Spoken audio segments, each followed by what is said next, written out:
sommes de retour pour Rendez-vous Matin avec mon invité ce matin, Christine Marchand.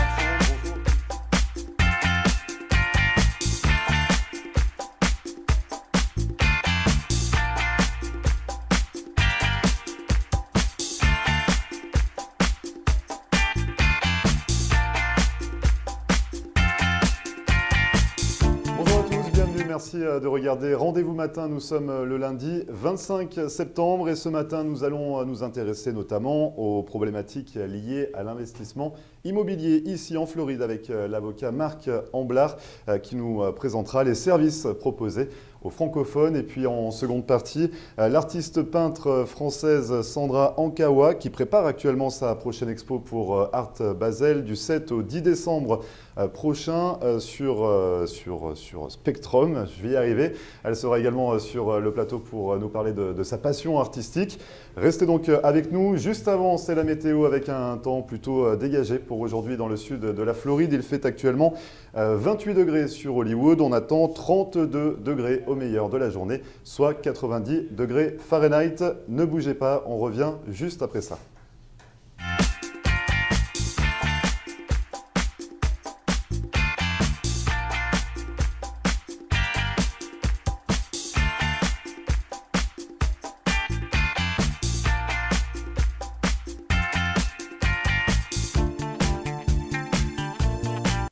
Voilà une brillante idée. Si votre lampe est cassée, si votre lustre de collection a besoin d'un recablage ou pour toute autre réparation de luminaire, ayez le réflexe The Light Switch. Avec plus de 30 ans de savoir-faire dans le domaine de l'éclairage, Philippe Bartolomucci saura donner une seconde vie à tous vos luminaires. Dans sa boutique installée à North Miami, vous trouverez des centaines de lustres et d'éclairages différents. Et si vous souhaitez une création unique pour votre intérieur, Philippe Bartolomucci, qui dispose également d'un véritable talent artistique, saura combler toutes vos envies. Cet architecte de la lumière sera à votre écoute afin de créer un lustre et des abat-jours sur mesure directement dans son atelier.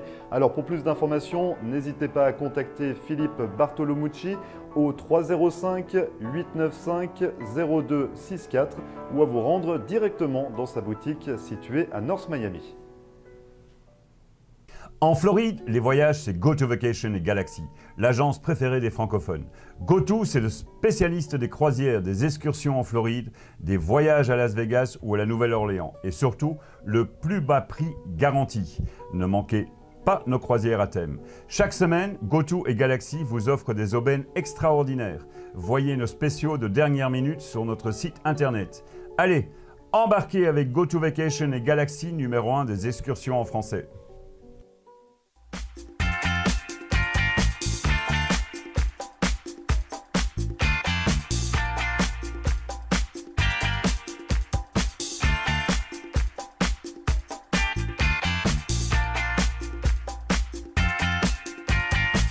Et merci à vous de regarder Rendez-vous Matin. Comme je vous le disais, ce matin, on va s'intéresser notamment aux problématiques liées à l'investissement immobilier ici en Floride. Et pour en parler, je reçois Marc Amblard, qui est avocat français. Bonjour Marc. Bonjour Grégory. Alors du coup, je le disais, l'investissement immobilier, c'est l'un des thèmes que vous traitez parce que vous êtes spécialisé en droit immobilier, mais également en droit fiscal et en droit des sociétés. Vous proposez donc plusieurs services, et ça, à la population française ici en Floride. Exactement. Alors d'abord, moi, je m'exprime avec ma casquette d'avocat français parce que mon inscription au barreau de Floride n'est pas encore réalisée. Vous venez d'arriver, c'est ça, c'est tout frais pour vous. Je viens d'arriver, mais mes activités pour l'instant d'avocat demeurent à Paris. Alors effectivement, je travaille pour des expatriés qui, par exemple, souhaitent investir en Floride. Tout n'est pas forcément rose sous le soleil de Floride. Il existe de nombreux pièges qu'il faut savoir éviter. Moi, je ne mets pas du tout à la place du broker. Hein. Simplement, je peux informer, expliquer, contrôler pour permettre à l'investisseur de réaliser donc son projet immobilier dans les meilleures conditions. C'est-à-dire, par exemple, sans rentrer dans le sujet, mais qu'est-ce qu'on peut éviter? Quels sont les pièges? Là, un piège, par exemple, qui arrive fréquemment, c'est par exemple de l'achat sur plan. Parfois, ce qui est présenté par le promoteur n'est pas du tout effectivement ce qu'on va pouvoir obtenir à l'arrivée, et les valorisations, une fois terminées, ne sont pas du tout celles qui avaient été annoncées. Donc on fait appel à vous avant, Pendant ou après, ça se passe comment? Il est préférable de faire appel à mes services avant. Donc c'est la prévention. Il vaut mieux être prévenu des risques à éviter. Exactement. Alors il y a plusieurs risques. Je pense notamment au risque de change, parce qu'entre le moment où vous prenez la décision d'acheter un bien, parce que il est repéré, vous signez, et le moment où vous l'achetez réellement, il peut s'écouler plusieurs mois, voire plusieurs années si c'est de la vente sur plan. Et pendant ce temps-là, le cours de change entre l'euro et le dollar peut évoluer. Alors ça peut être dans un sens positif comme dans un sens négatif. Il n'est pas rare que votre acquisition, le prix de l'acquisition s'accroisse de plusieurs dizaines, voire centaines de milliers d'euros selon l'évolution du taux de change. Il faut savoir qu'il existe des systèmes de couverture qu'on peut adopter justement pour éviter de tomber dans ce piège. Et vous parlez des couvertures, c'est-à-dire qui couvrent les frais les taux de change, par rapport à la somme le jour où c'est signé? Aujourd'hui, par exemple, en moyenne, avec 1 euro, vous avez 1,2 $. Donc, si vous achetez un bien qui vaut 120 000 $, il vous en coûtera, si vous êtes français, 100 000 €. Si par exemple le dollar remonte et que l'euro redescend par exemple à 1,05, votre achat vous coûtera bien plus cher. Or, vous avez la possibilité de faire des achats à terme qui permettent de bloquer aujourd'hui un cours qu'on a défini et qui vous assurera de faire votre achat à une quantité d'euros qui a été déterminée ce jour-là. Et donc ça, on passe par vous, en fait, par un avocat pour faire bloquer... Alors, c'est pas moi qui ferai la transaction parce que je suis pas un banquier, mais je pourrais exactement expliquer au client comment il doit faire les démarches qu'il doit entreprendre pour se couvrir. Voilà. Donc ça, c'est des thèmes liés à l'investissement immobilier. Vous travaillez également, vous assistez également dans des dirigeants français. Donc on est toujours sur des Français, c'est ça, vous travaillez, moi, je travaille avec des Français. Je suis avocat français, je travaille avec des Français. Alors je peux assister aussi donc, les investisseurs ou les expatriés qui ne sont pas obligés d'investir d'ailleurs, mais dans les problématiques fiscales, parce que la fiscalité est un élément déterminant, dans la mesure où la fiscalité américaine n'est pas la fiscalité française et qu'un investisseur, si on reprend le thème de l'investissement, on peut toujours redouter une double imposition, ce qui n'est pas le cas. Néanmoins, il y a certaines règles fiscales qui s'imposeront à nous et il est intéressant d'expliquer à l'investisseur à quelle sauce seront mangés à la fois ses revenus fonciers, mais également la plus-value qu'il dégagera. Voilà. Autre service qu'on peut proposer aussi à l'expatrié, ou l'investisseur, c'est la gestion des flux d'investissement, c'est-à-dire que j'ai de l'argent en France, peut-être dans une structure professionnelle. Comment utiliser ces fonds pour faire une acquisition professionnelle ou pas aux États-Unis?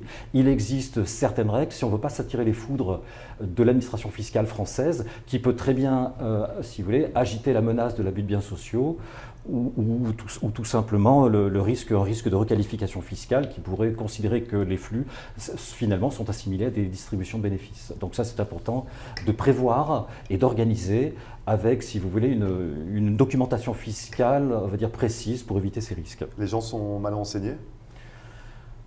Oui, je dirais, parce que ces problématiques sont quand même assez pointues et il n'est pas rare de voir des Français faire des virements, si vous voulez, sans adopter le formalisme qui s'imposerait. Et c'est dommage parce que c'est prendre un risque qui peut être très coûteux à la fin.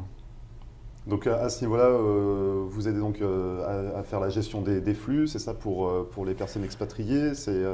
Exactement, c'est-à-dire que si un expatrié souhaite réaliser des transferts de fonds, on peut lui expliquer exactement la façon dont il doit les faire, ce qu'il doit éviter et quels sont les actes à rédiger justement pour éviter les risques de requalification par l'administration. C'est plus pour des investisseurs ou ça peut être pour le français en général? Ça s'adresse plutôt à qui en fait? Alors ça s'adresse aux investisseurs, mais ça s'adresse aussi à l'expatrié qui avait des activités en France, qui en conserve une partie, qui a des fonds évidemment en France puisqu'il a développé son patrimoine dans ce pays-là et qui souhaite s'installer aux États-Unis avec justement une richesse qui a été accumulée, un patrimoine qui a été constitué en France. Une autre problématique aussi qui est assez fréquente, c'est l'expatrié qui donc décide de lâcher une grande partie de ses activités, qui va devoir faire face à une baisse de son pouvoir d'achat aux États-Unis, d'autant que la vie est très chère ici. Et donc le mode de rémunération est aussi important et de savoir comment effectivement être rémunéré aux États-Unis à partir de sommes qui ont été dégagées dans une structure française avec une fiscalité bien particulière. Là encore, il y a des précautions à prendre si on veut éviter, on va dire, de s'attirer des ennuis avec l'administration fiscale. Vous faites également des stratégies de placement, c'est ça, pour l'expatrié? Exactement. Là encore, qui dit expatriation dit changement d'activité, perte de pouvoir d'achat. Donc il est important pour le candidat de placer très correctement ses fonds en France, en Europe ou ailleurs pour s'assurer un revenu complémentaire qui viendra compenser la baisse de pouvoir d'achat. Et quand je parle de placement, c'est éviter effectivement les placements à 0 ou 5 ou 2, même 2,5% qui finalement ne vont pas procurer un revenu intéressant donc à l'expatrié. Il existe, il faut le savoir, donc il existe quand même des placements qui allient à la fois un rendement intéressant et un risque limité. Et donc voilà. C'est les placements finalement, quand on est aux États-Unis, c'est des placements à l'étranger?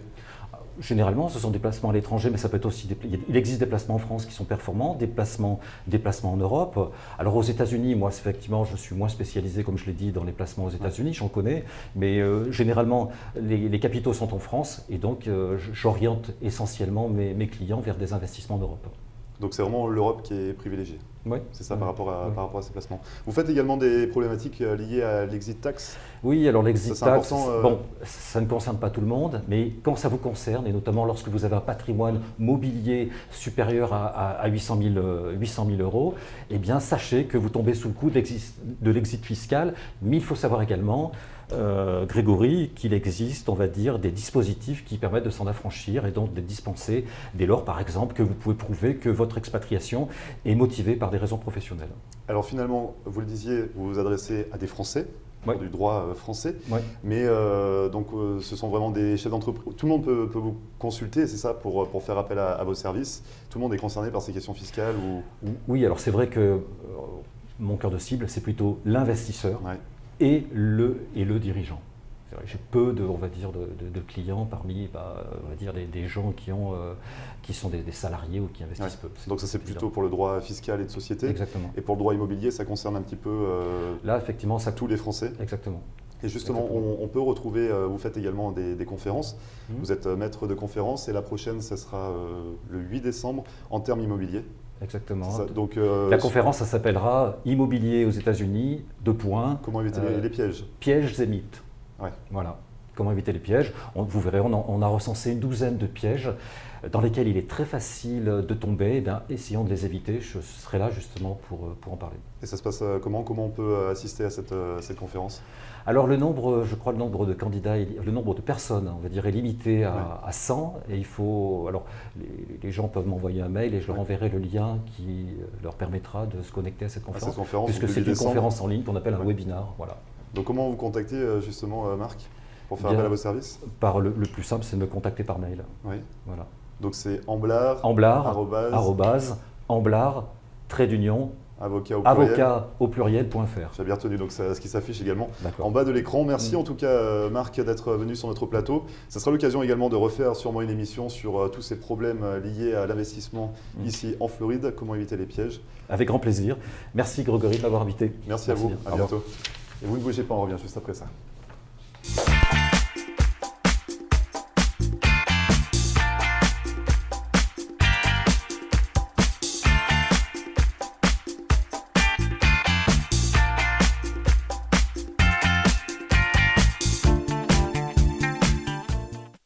Marcelle Poirier, avocate en droit de l'immigration américaine et membre du barreau de la Floride. Ma vocation est de conseiller mes clients et de protéger vos intérêts afin que vous soyez en mesure de réaliser votre rêve américain qui est toujours bien vrai et réel aujourd'hui. Surtout, n'oubliez jamais qu'un mauvais conseil légal peut vous coûter votre futur et celui de votre famille. N'hésitez pas à nous contacter par téléphone ou sur mon site internet à marcelpoirier.com et nous serons très heureux, mon staff et moi-même, de répondre à vos questions et de vous recevoir au cabinet, j'espère très bientôt.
Merci à vous de regarder Rendez-vous Matin. Nous sommes de retour pour cette seconde partie et nous changeons totalement de sujet. Nous allons nous intéresser à l'art tout de suite et notamment à la peinture avec l'artiste peintre française Sandra Ankawa. Bonjour Sandra. Bonjour Grégory. Alors du coup, vous êtes artiste installé entre Paris et Miami. Absolument. Et vous préparez actuellement votre prochaine grande exposition qui va se dérouler, donc ce sera au mois de décembre. Absolument, oui, pour du 7 au 10 Art décembre. Basel. Pour Art Basel, oui. Ce sera à Spectrum. C'est ça. Est-ce que c'est la première fois pour vous que vous assistez à Art Basel? En fait, non, j'ai déjà participé, enfin, j'ai exposé durant la période de Art Basel à Miami, les 2 dernières années, dans 2 endroits différents. Mais là, comme ce sera vraiment dans une des foires, entre guillemets, de Art Basel, donc c'est un gros événement avec beaucoup de personnes qui vont se déplacer. Il y a de la pression, il y a un challenge à relever? Oui, parce que c'est pas évident, il y a des milliers de personnes qui se déplacent à l'occasion d'Art Basel. En fait, finalement, à Miami, pendant 4 jours, c'est le moment où Miami devient la capitale de l'art mondial. Donc, il ne faut pas rater le rendez-vous, il faut être en forme, il faut présenter des belles choses. Voilà, c'est pas évident. Est-ce qu'il y a un thème à suivre ou le thème était libre sur quoi vous allez qu'est-ce qu'on peut retrouver comme œuvre? Quand j'ai présenté ma candidature en fait à Spectrum, j'ai envoyé un certain nombre d'œuvres et je vais axer, en fait, je vais présenter des œuvres de cette série. En fait, je travaille sur 4 séries différentes et là, je vais exposer sur les séries Pop Art et Earth's Memory. Et vous parlez de sélection, parce que les places sont chères, entre guillemets, c'est-à-dire que voilà, les deux, elles sont chères et elles sont chères parce qu'il n'y a pas beaucoup de place. Donc c'est un privilège pour vous d'assister à cette exposition? Oui, absolument. Donc vous avez beaucoup de pression là actuellement pour préparer tout ça. On va reparler un petit peu de votre parcours. Qu'est-ce qui vous a amené à la peinture? En fait, je dessine depuis que je suis toute petite. C'est un prolongement de moi-même, en fait. J'ai toujours dessiné et après la peinture, c'est venu plus tard parce que la peinture, ça s'apprend. Il faut avoir le temps, il faut avoir l'énergie pour le faire. Et donc, j'ai commencé à apprendre la peinture il y a 10-15 ans. Ouais. Et depuis, en fait, j'expose régulièrement et j'ai exposé un petit peu partout en Europe. Oui, vous avez tourné en Belgique, en Italie, en Suisse, forcément en France, maintenant aux États-Unis. Oui. Donc le dessin, c'est un peu inné, la peinture, vous l'avez appris? La peinture, ça s'apprend. Ouais. On apprend les techniques et après, ce qui est intéressant, c'est de trouver sa propre écriture. Donc c'est comme quand vous écrivez, vous avez une écriture particulière, c'est comme ça qu'un graphologue il peut vous donner des traits de caractère. Analyser un petit peu la personnalité. C'est ça. Et la peinture, en fait, vous apprenez à écrire, mais après, il faut trouver votre écriture. Donc, c'est là le challenge. Retrouver son style également? Oui. Pour vous, c'est… Alors moi, en fait, ce qui m'intéresse beaucoup, c'est plutôt la matière peinture en elle-même. Je peins déjà que à l'huile. Ouais. Donc, je mélange des sprays acryliques, des huiles, il peut y avoir de la feuille d'or ou de la feuille d'argent. Et c'est la façon dont les choses se mixent. L'accident, en fait, dans la peinture qui m'intéresse. Ah, donc c'est-à-dire que tout n'est pas établi par avance? Non, pas du tout. Vous n'avez pas l'idée du tableau final dans la tête et vous le réalisez? Non, jamais. Donc c'est l'accident, c'est-à-dire c'est vraiment la créativité, c'est ce qui va sortir. C'est l'instant présent. Ouais. C'est l'énergie qu'on va mettre dans la peinture, c'est l'intention qu'on va avoir à tel moment qui va se retrouver dans la peinture. C'est presque un niveau spirituel. Ouais. Et l'inspiration, justement, vous la puisez où? Vous vous basez sur quoi? L'inspiration, franchement, c'est l'inspiration du moment, quoi. Il y a pas de… Sachant qu'un tableau, quand même, c'est des mois de travail. Ouais. Donc, il faut que l'inspiration soit suffisamment forte au départ et qu'il y ait une véritable intention d'aller dans cette direction. D'aboutir le projet. Ça. Parce qu'il faut… Comme je travaille par couches, la peinture à l'huile, c'est des couches. Je ne fais pas un tableau en un jet. Donc c'est-à-dire vous faites une base par-dessus et… Une autre couche, et une autre couche, et une autre couche. Et c'est comme ça que les choses se mixent et qu'après, ça devient quelque chose d'unique parce qu'on ne peut pas le reproduire. Et vous prenez combien de temps pour faire un tableau, généralement? Entre 2 et 4 mois. Entre 2 et 4 mois pour un tableau? Pour un tableau. Vous en faites plusieurs en même temps? Ah, c'est ça. Oui, bien sûr. Oui, le temps qu'il y ait une couche qui sèche, vous passez à la suivante et vous arrivez à distinguer quand même les idées par rapport à la création. C'est-à-dire que quand vous avez un fil conducteur pour l'un, vous mélangez avec l'autre ou… Non, vous êtes très assidu et voilà, donc dès qu'un tableau est commencé… Je suis très patiente. C'est la patience qu'il faut pour… C'est comme disent les écrivains, vous savez, ils disent voilà, je suis écrivain, mais en fait, l'angoisse de la page blanche, moi, à 8h du matin, je suis devant ma feuille et je bouge à 16h. La peinture, c'est de la patience, de Persévérance. également. Donc vous restez devant votre chevalet, Chevalet. C'est ça, la journée pour peindre. Donc l'inspiration, on le disait, c'est également un petit peu vous inspirer de la nature, de ce qui se passe autour de vous. Là, on a vu, hein, notamment, moi, ce qui m'intéresse dans la nature, c'est le côté immaîtrisable, Ouais. la force enfin, quelque chose qui nous dépasse en fait. Et on a bien vu, là, il y a 10 Avec jours, Irma. 15 jours, avec Irma, Ouais. on pense maîtriser les choses, mais finalement, on ne maîtrise rien du tout. Et mon prochain tableau, d'ailleurs, sur le thème Inspiré d'Irma, de l'ouragan. de l'ouragan, de cette force qui nous dépasse et qui fait que même le sol sur lequel on était sûr de marcher, finalement, peut s'effondrer et qu'on n'est pas grand-chose Ouais. par rapport à la grandeur de l'univers. Et qu'est-ce que vous souhaitez transmettre à votre public? Je ne sais pas si on peut parler de public, mais qu'est-ce que vous souhaitez transmettre aux personnes qui viennent voir vos œuvres? L'émotion, c'est la première chose. L'émotion, en fait, je pense que la personne, elle va être touchée par un tableau parce que ça va faire écho à quelque chose qu'elle-même A ressenti ou a déjà vécu? A déjà vécu, oui. Ou a ressenti, enfin quelque chose un écho à la personne qui regarde. Donc mon émotion va rencontrer l'émotion de quelqu'un d'autre. C'est pour ça qu'un tableau ne va pas forcément toucher les mêmes personnes et toucher tout le monde. Mais c'est pas grave, s'il arrive déjà à toucher une personne, c'est déjà beau.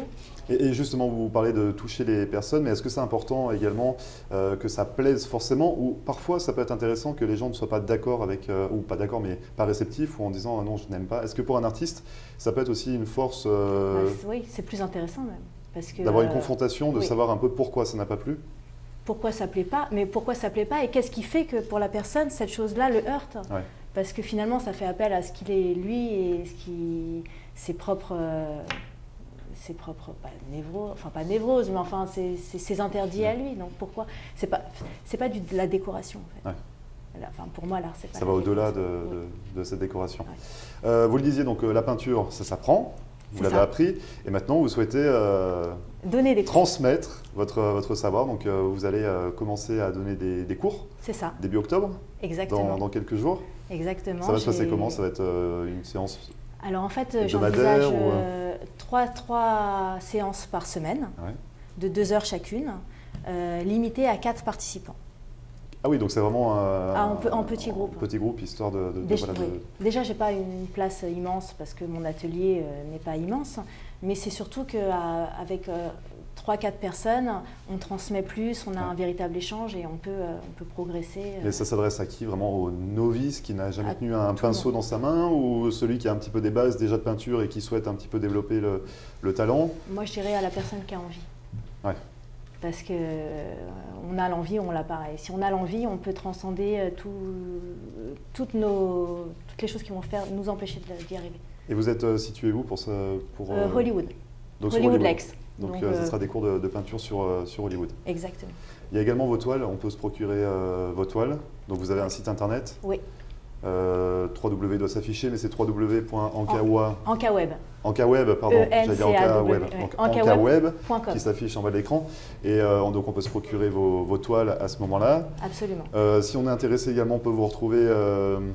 Vous êtes à Brooklyn, vous exposez à Brooklyn. Oui, à partir du 21 octobre. Du 21 octobre. Voilà, je mélange les dates, on ne va pas y arriver. Donc pas grave. Vous êtes sur Brooklyn à partir du 31 octobre. 21 octobre. Voilà, c'était pour voir si vous suiviez assez bien. Et on vous retrouve aussi jusqu'au 31 octobre. Il était là, mon 31 octobre. En Floride, donc vous êtes à l'exposition Felaspora. C'est ça. À la Chroma. Ouais. Quel est le thème pour ceux qui souhaitent aller découvrir cette exposition en Floride? C'est Fela Kuti, je crois. Ouais. Et c'est un grand... c'est en fait ce qu'est Bob Marley pour la Jamaïque. C'est un grand écrivain, pas écrivain, compositeur, musicien, etc. D'accord. Donc ça, la Chroma, je rappelle les dates, histoire qu'on soit bien d'accord, c'est jusqu'au 31 octobre. Donc oui, il nous reste ça. Un peu plus d'un mois pour découvrir cette exposition en Floride. Et sur Brooklyn, c'est à partir du 21 octobre, cette fois-ci, à la Brooklyn Art Gallery. En attendant, vous prenez votre pinceau au quotidien pour préparer Art Basel? C'est ça, je prends mon pinceau au quotidien. J'ai aussi un autre projet, mais je reviendrai certainement pour vous en parler, qui est d'exposer des artistes français. Je voudrais monter une exposition d'artistes français à Miami pour donner une visibilité en fait, aux artistes français qui ne savent pas à qui s'adresser ni comment faire. Ça, ce sera plutôt en fin d'année ou Ce sera carrément, je pense, même pour le l'année mois prochaine d'avril Prochain. 2018. D'accord, très bien. Et en attendant, donc, Art Basel, c'est le 7 au 10 décembre C'est ça, à Spectrum, vous serez à Spectrum pour vous découvrir. c'est ça. Merci Et si vous beaucoup, voulez des billets gratuits, n'hésitez pas, m'envoyez un mail. Des billets gratuits. C'est ça. Ça s'adresse à moi ou aux téléspectateurs À tout le également monde. À tout le monde. Donc, Voilà. on vous contacte comment justement? Sur mon site web, il y a une rubrique contact, où il y a mon email, et vous pouvez m'envoyer une demande et je vous enverrai le lien pour télécharger des billets gratuits pour pouvoir accéder à Spectrum pendant les 4 jours d'exposition. Donc ankaweb.com. C'est ça. Merci Sandra, bon courage pour votre Merci, exposition Grégory. et à très bientôt. À bientôt. Merci beaucoup. Et vous ne bougez pas, on revient juste après ça.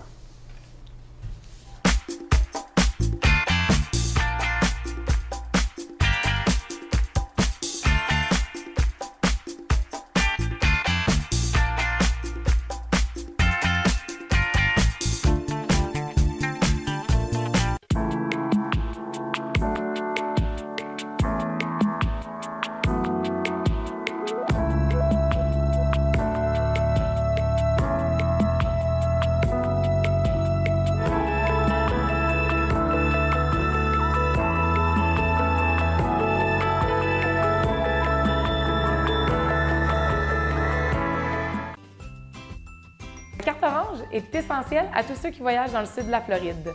Bénéficiez de rabais et de privilèges dans des restaurants, du magasinage, des loisirs, des hôtels et aussi sur la location de voitures. Visitez carteorange.com et abonnez-vous à notre infolettre afin de voir en primeur toutes les offres de la carte et aussi la liste actualisée des partenaires. Avec la carte orange, c'est simple, voyagez, économisez, souriez!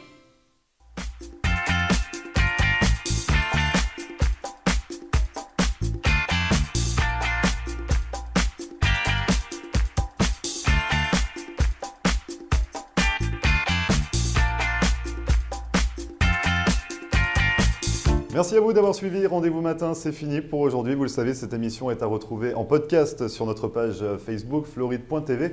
Et puis depuis peu, vous pouvez nous suivre également en direct de n'importe où, depuis la plage, allongé sur un transat, directement sur votre smartphone ou tablette en vous rendant sur www.floride.tv. Voilà, c'est fini pour aujourd'hui. On se retrouve demain pour une nouvelle émission dès 9 h. Très bonne journée et à demain.